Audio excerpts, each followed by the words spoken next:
మన యొక్క ఏనుగు గుర్తు వాళ్ళకి ప్రతి ఇంటికి వెళ్ళిందని ఈ యొక్క ప్రింట్ మీడియా కానీ డిజిటల్ మీడియా కానీ సోషల్ మీడియాలో కానీ మన యొక్క మునుగోడు మొత్తం నీలిమయం అవుతుందని తెలియజేస్తున్నారు.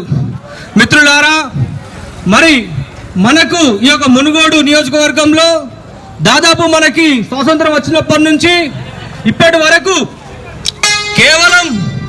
కేవలం రెడ్లు కానీ దొరలు కానీ ఎమ్మెల్యేలు అయ్యారు. మరి మా పార్టీ వారికి వ్యతిరేకం కాదయ్యా. మా పార్టీ యొక్క ముఖ్య ఉద్దేశం ఏంటంటే జనాభా తమాషా ప్రకారం మరి ఎవరైతే మన బహుజనులు ఎక్కువగా ఉన్నారో వాళ్ళ జనాభా ప్రకారం మరి వాళ్ళకి టికెట్ ఇవ్వమని మేము అడిగాము. మరి ఈ యొక్క తెలంగాణ రాష్ట్రంలో ఉన్న మన యొక్క కేసీఆర్ గారు కానీ అదేవిధంగా బీజేపీ పార్టీ కానీ కాంగ్రెస్ పార్టీ కానీ ఏ పార్టీ నాయకులు కానీ మరి మన యొక్క బీసీ బిడ్డను ఈ యొక్క మునుగోడు నియోజకవర్గంలో గెలిపించలేకపోయారు. మరి అది ఎవరి దురదృష్టమో ఒక్కసారి ఇప్పటికైనా మన యొక్క మునుగోడు ప్రజలారా మీరు ఆలకించండి, మీ యొక్క మనసు పెట్టి ఆలోచన చేయండి. మిత్రులారా, మరి మన మునుగోడు నియోజకవర్గంలో బీసీలకు టికెట్ ఇచ్చిన ఏకైక పార్టీ ఏ పార్టీ అంటే మన యొక్క BSP party, Bahujan Samaj party.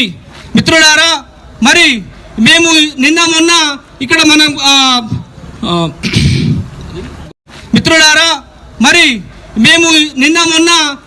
గొల్లగూడెంకి వెళ్ళాము. గొల్లగూడెంకి వెళ్తే ఈ మన గుడిమల్కాపూర్ నుంచి మన సర్వేలకు వెళ్ళే మధ్యలో గొల్లగూడెం ఉందయ్యా. ఆ గొల్లగూడెంకి వెళ్తే దాదాపు 4 కిలోమీటర్లు మొత్తం రోడ్లు లేవు ఇప్పటివరకు. మరి మన ఈ మునుగోడు నియోజకవర్గంలో దాదాపు మన రెడ్లు 8 సార్లు ఎమ్మెల్యేలు అయ్యారు.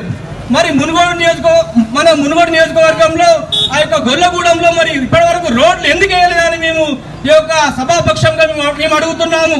మరి మన రెడ్లే కదా పరిపాలించారు, మరి అక్కడ గొల్లగూడెంలో కూడా మరి మన రెడ్లే కదా ఉన్నారు అత్యధికంగా, మరి అక్కడ ఇప్పటి వరకు ఎందుకు రోడ్లు వేయలేదని మేము అడుగుతున్నాము.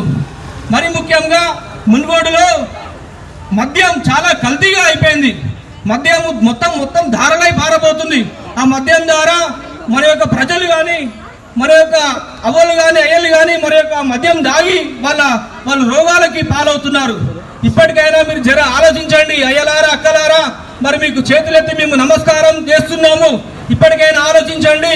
మన యొక్క బహుజన్ సమాజ్ పార్టీకి మీ యొక్క అమూల్యమైన ఓటు వేసి రాబోయే రోజులలో మన యొక్క బహుజన్ సమాజ్ పార్టీని గెలిపించాలని వేడుకుంటున్నాము. ఈ యొక్క అవకాశం ఇచ్చిన మరి యొక్క మన బహుజన్ సమాజ్ పార్టీ పెద్దపల్లి జిల్లా నాయకత్వానికి మరి ఒకసారి జై భీమ్.